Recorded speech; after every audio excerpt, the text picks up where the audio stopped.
8वीं कक्षा के अंग्रेजी पुस्तक रेडियंस जो कि आप देख रहे हैं का प्रथम पाठ पर बनाया है, जिसका नाम है आई वंडर।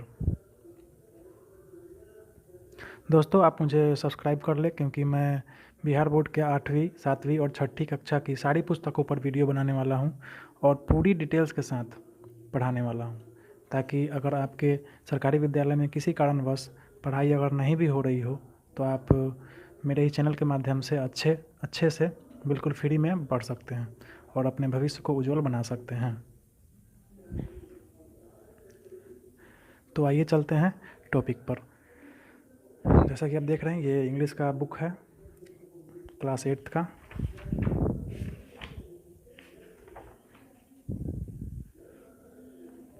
ये है आपका पहला चैप्टर, जिसका नाम है आई वंडर। आई वंडर का अर्थ है मैं चकित हूँ। बच्चों, प्रकृति में ऐसे अनेकों चीज़ है जिसको जानकर बच्चे चकित रहते हैं और उसको जानने समझने के लिए उत्सुक रहते हैं। उन्हें चकित कर देने वाली चीज़ों के बारे में हम इस कविता के माध्यम से आगे पढ़ने वाले हैं। सबसे पहले इस पोएम में जितने भी कठिन शब्दार्थ हैं उन सभी को आप अपने कॉपी में लिख लें। ये रहा, जो भी कठिन शब्दार्थ है आप इसे अपने कॉपी में लिख लें। जिनका अर्थ आपको पता है उनको छोड़ दें, जो कठिन है उनको लिख लें। इसका वीडियो को पॉज कर ले या इसका स्क्रीनशॉट ले ले और आसानी से अपने कॉपी में लिख लें। ठीक है बच्चों, अब हम आगे बढ़ते हैं।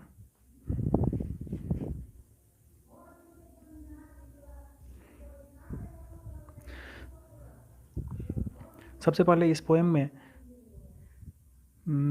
पोएम को हम आप लोग के साथ पढ़ेंगे। मैं चाहूँगा कि मेरे साथ साथ आप लोग भी पढ़ें। मैं जैसे जैसे बोलूँ वैसे वैसे आप लोग भी पहले इस पूरे पोएम को एक बार इसका उच्चारण करें मेरे साथ।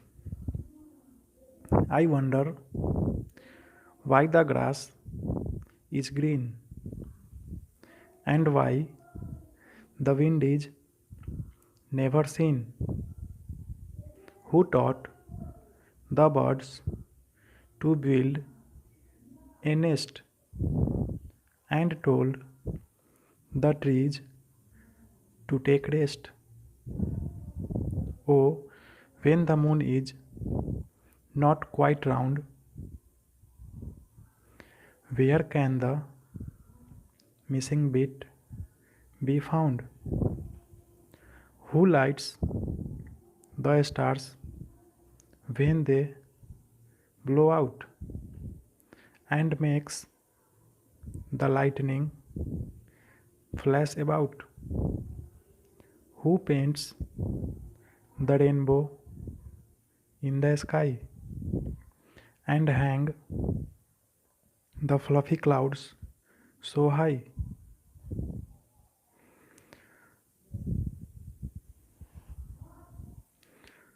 What is it now? Do you suppose that Dad won't tell me if he knows? तो आइए अब हम इसका अर्थ समझते हैं।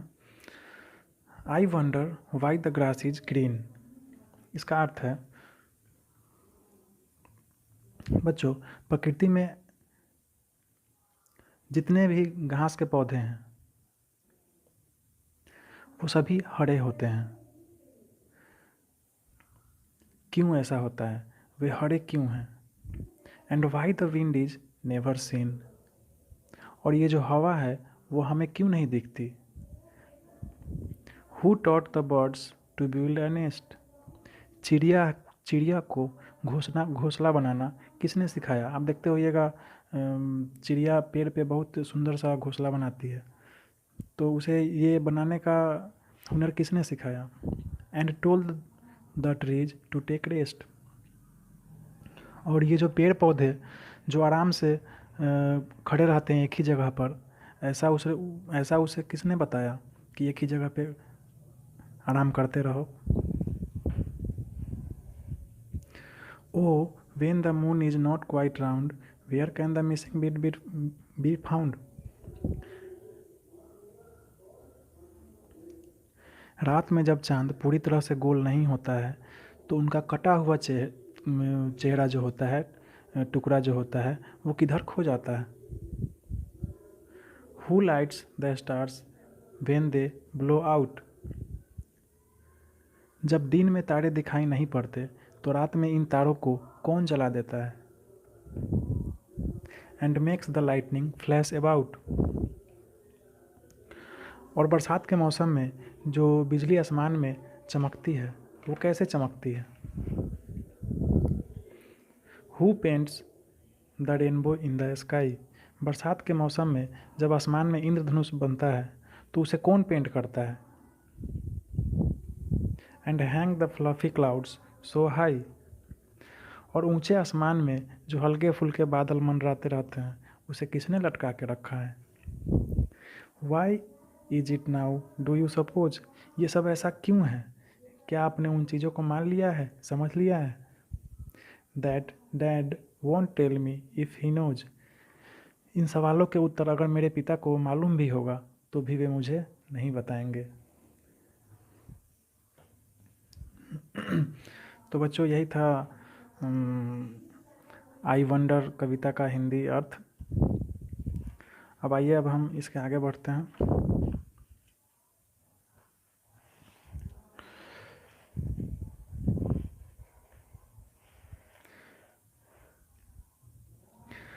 आगे अब इस पार्ट में आगे बढ़ते हैं हम। पेज को ब्लॉक कर लेते हैं। जब movies, games, apps free trial कर सकते हैं तो ऐसा आपकी पढ़ाई में क्यों नहीं? अब बेस्ट को चूज करो। अब वेदांत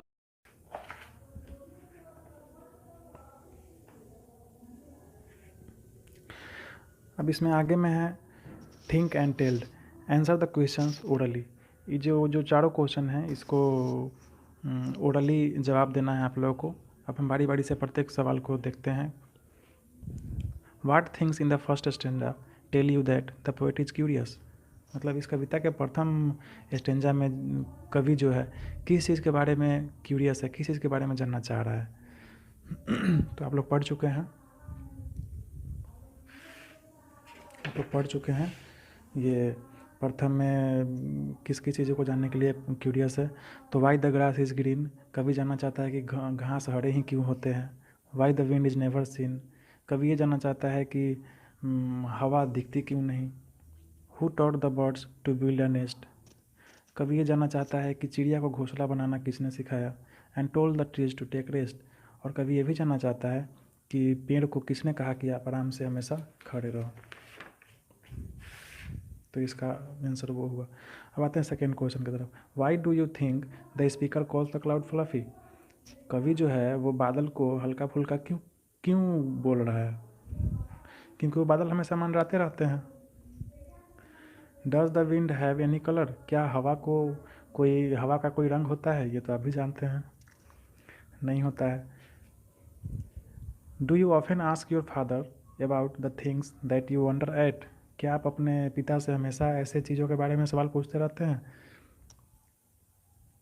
does he answer your question, क्या वे आपके सवालों का जवाब देते हैं? If he does not what do you do to satisfy your curiosity, अगर वो जवाब नहीं देते हैं तो आप अपने अंदर की इच्छा को, जानने की इच्छा को कैसे शांत करते हैं? तो इन सभी चारों का आंसर मैंने लिख के रखा है, आप लोग लिख लें अपने कॉपी में। ये रहा, इन चारों क्वेश्चंस का आंसर है। आप एक एक करके चारों को लिख लें। वीडियो को थोड़ा देर के लिए पॉज कर लें या इसका स्क्रीनशॉट ले लें और इस चारों का आंसर आप लिख लें। ठीक है, अब मैं आगे बढ़ता हूँ। आगे है ट्रू फॉल्स, सही या गलत।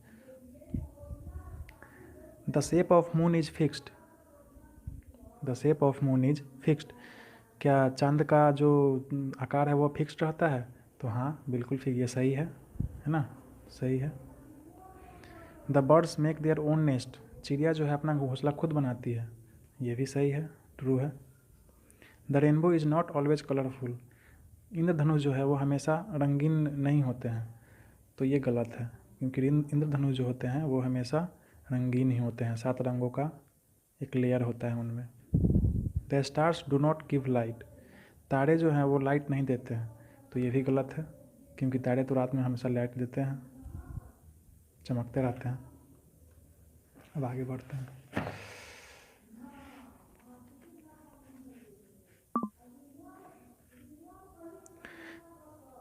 Think of things and ideas that you associate with rain. ये बीच में एक शब्द है, ये एक शब्द है इसका, ये रेन। रेन का मतलब होता है वर्षा। अब इसी रेन के आधार पर आपको 5 वर्ड्स भरने हैं। जैसे एक दिया है क्लाउड, तो सोचिए आप वर्षा से रिलेटेड 4 शब्द।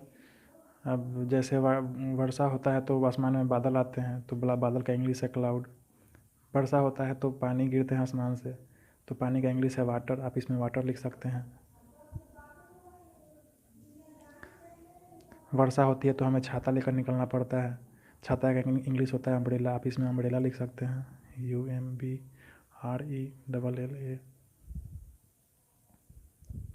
बारिश होती है तो मौसम ख़राब रहता है, मौसम बदला सा रहता है, तो मौसम का भी इंग्लिश आप लिख सकते हैं वेदर, WEATHER, वेदर, है ना। और बारिश जब होती है तो हवा चलती है, तो हवा का भी इंग्लिश आप लिख सकते हैं विंड, WIND। ठीक है,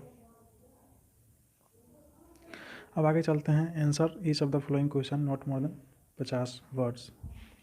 इन सभी क्वेश्चन का आंसर लिखना है। ये चारों क्वेश्चन है, आप ये चारों क्वेश्चन को अच्छे से पढ़ लें, और इसका आंसर मैंने आपके लिए तैयार करके रखा है, आप इसे अपने कॉपी में लिख लें।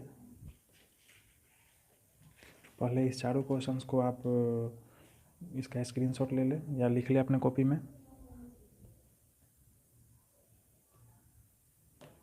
क्योंकि आंसर में मैंने क्वेश्चन नहीं लिखा है, सिर्फ आंसर लिखा है। अब ये रहा आपका आंसर चारों क्वेश्चन का। अब इस आंसर को आप अपने कॉपी में वीडियो पॉज करके लिख लें या इसका स्क्रीनशॉट ले लें। ठीक है, तो अब हम आगे बढ़ते हैं।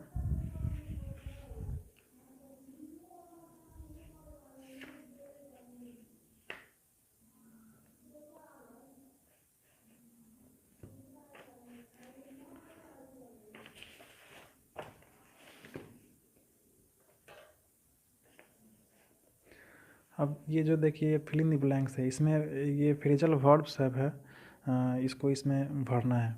तो फर्स्ट में है पुट आउट। पुट आउट का मतलब है टू एक्सटिंग्विश, मतलब दो चीज़ों के बीच में भेद करना।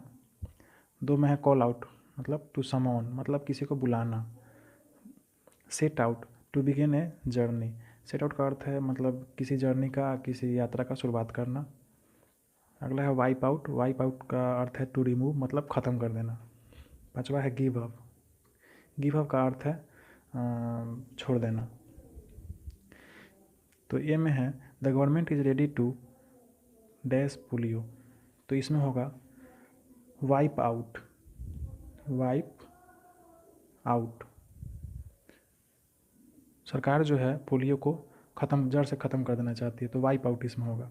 बी में है ही dash for Kolkata with his father, इसमें होगा set out. He set out for Kolkata with his father, मतलब वह कोलकाता के लिए अपनी यात्रा का शुरुआत कर रहा है अपने पिता के साथ। सी में है dash a doctor to examine the patient, मतलब कॉल आउट, इसमें होगा कॉल आउट, मतलब बुलाना। Call out a doctor to examine the patient, मतलब रोगी को देखने के लिए डॉक्टर को बुलाओ। अगला है he had to dash smoking because he had breathing problems, मतलब तो इसमें होगा give up, GIVE, give up. उसे स्मोकिंग छोड़ना पड़ेगा, जो बीड़ी सिगरेट पीते हैं उसको स्मोकिंग कहते हैं, तो उसे स्मोकिंग छोड़ना होगा क्योंकि उसे सांस लेने की बीमारी है। अगला है डैश द लैंटर्न्स, है ना। तो पुट आउट द लैंटर्न्स। अब हम आगे चलते हैं इसमें। ये देखिए, ये बहुत ही अच्छा सा एक्टिविटी है, ये आपके लिए आपके बुक में होगा, पेज नंबर 5 में है। इस एक्टिविटी में वर्ड्स आपको दिया हुआ है बहुत सारा, और इस वर्ड्स को मिलाकर आपको शब्द बनाना है। तो हम इसमें घेर के रखे हैं पहले से, आप अपने बुक में देख सकते हैं कैसे कैसे शब्द बना है। तो फर्स्ट है TEMPERATURE, टेम्परेचर। यहाँ से यहाँ तक देखिए, टेम्परेचर, है ना। टेम्परेचर का अर्थ होता है तापमान। फिर यहाँ ये FOG, फॉग। फॉग का मतलब होता है धुआं, ठीक। अगला है क्लाउड, CLOUD, क्लाउड का मतलब होता है बादल, ठीक है। फिर यहाँ ये रेनबो, रेनबो का मतलब होता है इंद्रधनुष। फिर यहाँ ये CLOUD, क्लाउड, क्लाउड मतलब बादल, क्लाउड 2 बार आ गया। अगला है वेदर, वेदर का अर्थ है मौसम। आगे आते हैं, देखिए लाइटनिंग, LIGHTNING, लाइटनिंग। लाइटनिंग का अर्थ होता है ये बिजली चमकना। अगला है देखिए फोरकास्ट, फोरकास्ट मतलब होता है अनुमान लगाना, तो ये पहले से रंगा हुआ है। अब हॉरिजॉन्टल में आते हैं, देखिए DRY, ड्राई का मतलब होता है सूखा हुआ। अगला देखिए SNOW, स्नो। स्नो मतलब होता है वो बर्फ़ जो होता है, बर्फ़ का जो वर्षा होता है उसको स्नोफॉल कहते हैं, वही स्नो है। अगला है WIND, विंड, विंड मतलब हवा। अगला है SUNNY, सनी, सनी मतलब सूर्य जो धूप खिला हुआ रहता है उसको सनी कहते हैं। अगला है अम्ब्रेला, UMBRELLA, अम्ब्रेला मतलब छाता। उसके आगे है RAINY, रेनी, रेनी मतलब बरसाती, ठीक है। इसी के साथ आपका ये चैप्टर ख़त्म हो गया। थैंक यू, आप मेरे साथ बने रहें। मैं धीरे धीरे सभी चैप्टर को पढ़ाने वाला हूँ। धन्यवाद।